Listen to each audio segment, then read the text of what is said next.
Hello, everyone. Welcome back to the Pro Football Historian channel. I'm your host, Flynn Given. In today's video, I'll be discussing and previewing the NFL Divisional Round matchups. I'm going to start off with the Bengals and Titans. This is a game that obviously hasn't been played out this year. It did play out last year, and that was a one of those odd games where the Bengals, not a great team. They upset the Titans at the time. Now that the Bengals are better, obviously the Titans are a little bit better too. There is some matchups that should help the Bengals out. But ultimately, I think the Titans, with the rest, with the team finally getting healthy, we really haven't seen the full healthy Titans squad since maybe the first couple weeks of the season. Get Derrick Henry coming back, I think he's gonna be a full go. From all I've heard, you got Julio Jones. Maybe he'll look some like the Atlanta Falcons. Julio Jones, we'll see that. And then you got AJ Brown. You got all that. I guess we'll for all these games, we'll start off talking each side of the ball. Bengals offense against Titans defense. Titans defense, they've been really good this year. Um, they're mostly zone team, and that's probably a good thing against the Bengals. You don't want to go one on one, man to man on them too much. So, and then the defensive lines, I think, pretty good where they can allow them to slow down the run when needed without, crowding the box. And then Bud Dupree, you got Simmons, you know, you get so the guy, Harold Landry. So you got all that, and they're going to be one on one against some of these Bengals offensive linemen. They should be able to win those. I could see, Bengals getting around. The Bengals get 30. That's going to be very tough on the Titans. I don't really see that happening. 17, 20, 21, something like that, 24 maybe. That's how I expect the Bengals going to play this game. But the Titans should be able to get a pass rush. And they should do fairly well, the Titans, on defense with the rest and, playing the squad. Now, the other side of the ball, Titans offense against the Bengals defense. Bengals, I would say an average defense overall.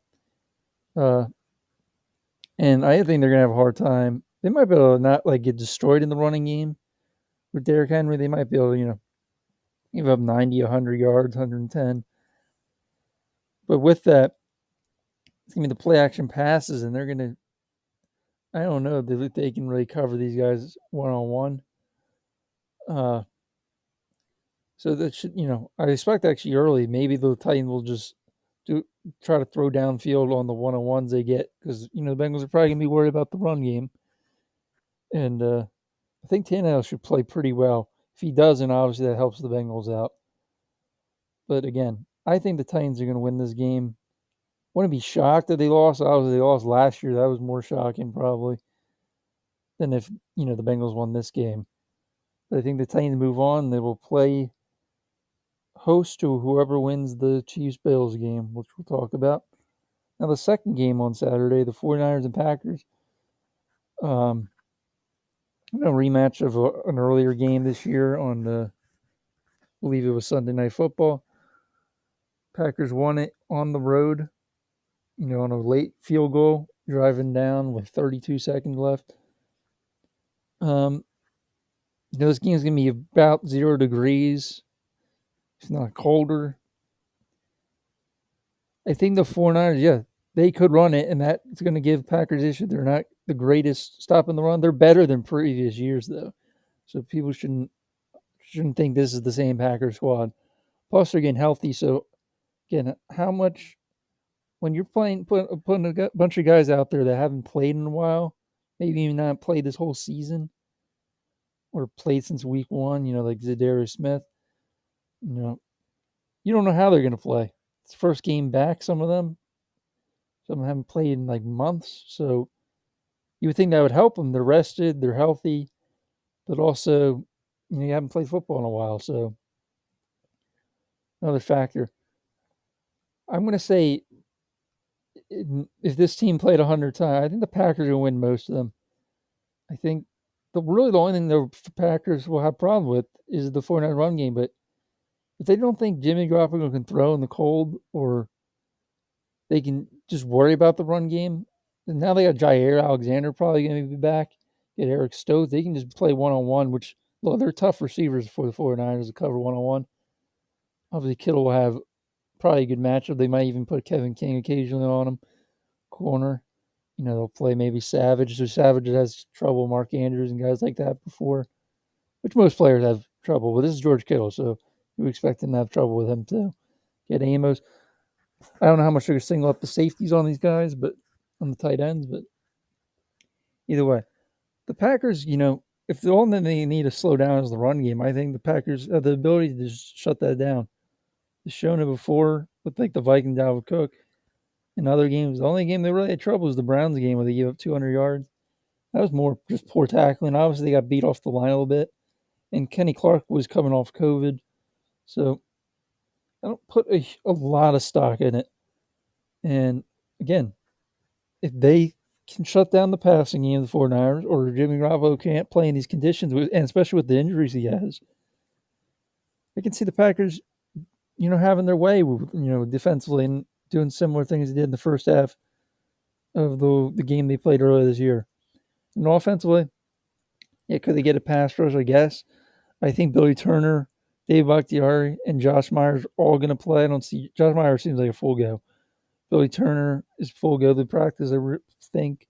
And Dave Bakhtiari is questionable, but he did play the Week 18 game, about 20-some snaps. So if they had all those guys back, even if they didn't have those guys back, they did play with Yosh Nijman and Dennis Kelly for a lot of the year. So I don't see why if they're going to be able to block. I think the 49ers for the most part, and the 49ers have to load the box. That just allows the Packers to do what they did somewhat in the earlier matchup, where they can just do the one-on-one matchups, and the Packers receivers are good enough to beat these corners, just simply because the 49ers corners are not that great. And if they have to cover, which is what I think the 49ers are going to do, they're going to try to make sure they help these corners out. Will the Packers be able to run the ball? I think they should have some success. They obviously didn't. Dillon wasn't a big factor back in week 3 or whenever the game was played, maybe week 4. So you got that, you got Aaron Jones, you got them both healthy. I think the Packers are going to win this game. I can see the 49ers winning, obviously, but I'm not going to. I think there's one way for the 49ers to pretty much win this game, and I think the Packers will have the most part, will, figure that out, and will be able to shut that down. So that's that game. Let's move on to the next Sunday game. Well, the first Sunday game, Buccaneers Rams, really interesting game. Now, all these games are great, honestly. I really like all of them. This could be my favorite game, and even the next game after is probably my other favorite. If I had to pick two. The Rams Bucks, they played the last couple years in the regular season. Rams have won them both. Start off with the offense for the Rams. Other than Stafford turning it over, this Rams attack is pretty strong. Will they be able to run the ball? I don't know, but the earlier matchup, week 4, I believe, the Rams just ran the ball, even if it was averaging 3 yards. They just attempted to run the ball, which helped their passing game. Obviously, they got a big play to Deshaun Jackson, which won't be able to happen this game. But Van Jefferson's kind of taking over that deep post and the deep passes downfield for the most part. Obviously, Odell can do that stuff. Kupp can, but I haven't really seen that this year with all the coverage leaning to Kupp. So I think the Rams. The offensive line could be a problem, blocking the Bucks. But I think Sean McVay knows how to help them out enough. Doesn't put them in enough positions where they're going to be beat. Obviously, they get down big, which I don't see happening, but if that happens, that could make it really hard for Stafford and the Rams to do anything in the passing game. And on the other side of the ball, Buccaneers, Rams, this is probably one of the worst matchups for the Bucs. Their line is one of the biggest offensive lines in the league. And they have a lot of, it's a lot of power and strength. And the Rams are all about speed. And that gave this team problems in both matchups, and it should give them problems in this matchup. And now Von Miller's added to this, team. This is going to give the Bucks a lot of problems. Tristan Wirfs, I doubt plays. Obviously, I think Jensen will play. He came back against the Eagles last week. And the Rams defense, obviously, if the safeties are going to be blown coverage, which they kind of did last week, that could help the Bucks, obviously, score some points. And the Bucks, look, they moved the ball in the matchup earlier this year, and Brady didn't turn it over, but it didn't matter. They just couldn't get points on the board, and a lot of it was garbage time yards. I'm going to pick the Rams to win this game. Even though, look, I remember last year with the Saints, they won both matchups. And they came in and they lost, even though it was mostly because of the 4 turnovers. I don't expect the Rams to turn it over like that. And I think this is just a bad matchup for the Bucks. Hard to pick against the Buccaneers, defending champs, but I think this is a team that they just didn't want to play.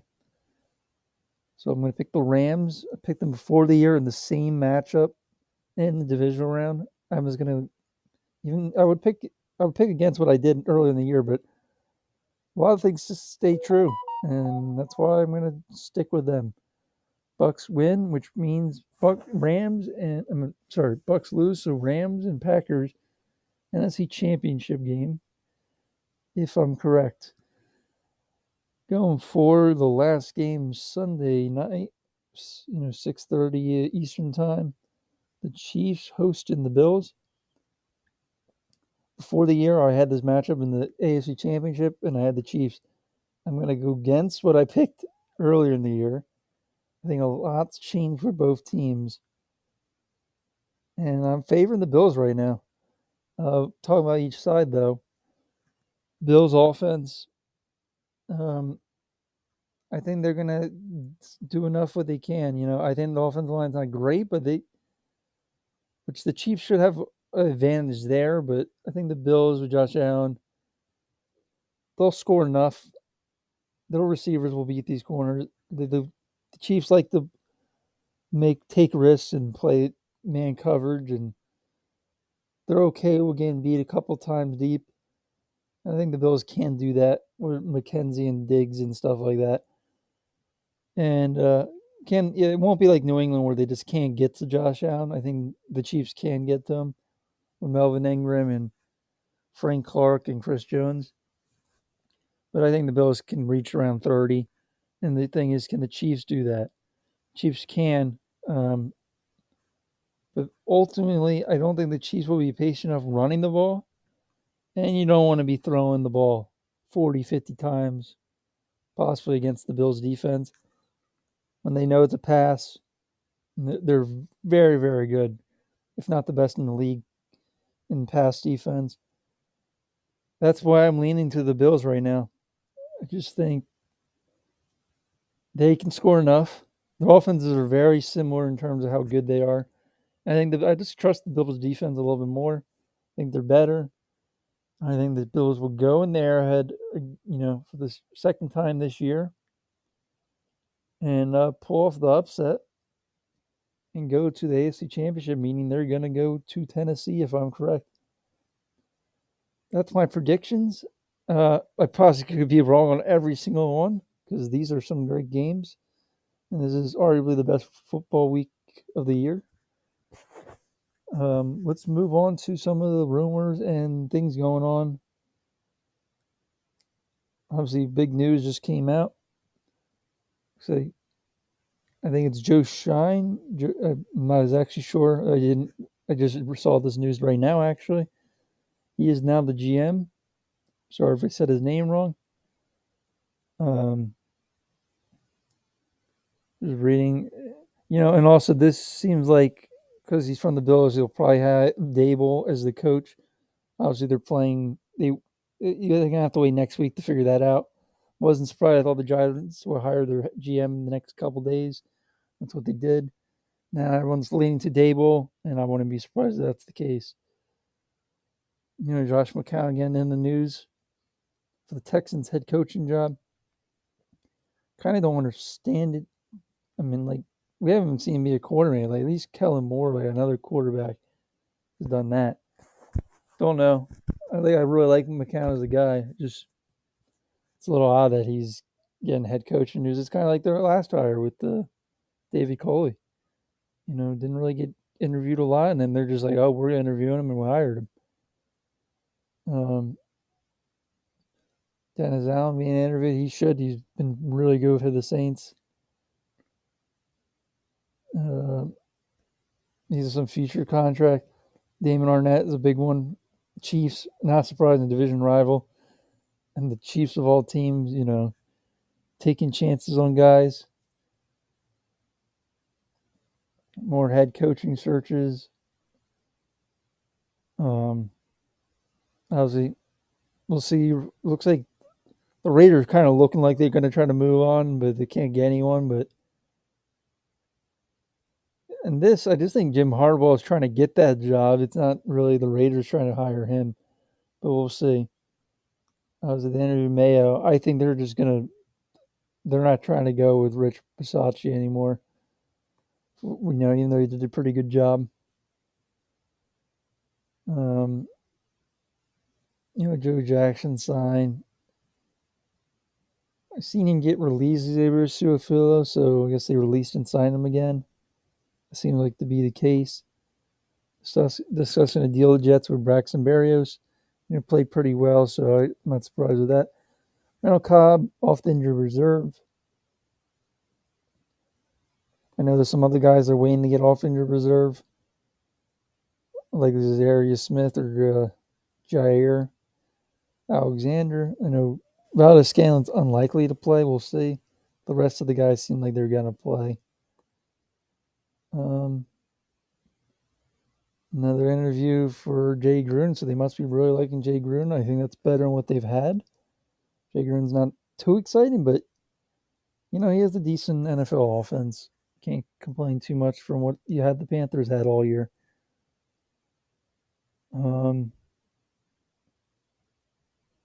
Trey Henderson, that's big news. He's going to be playing for the Bengals, it looks like, this week.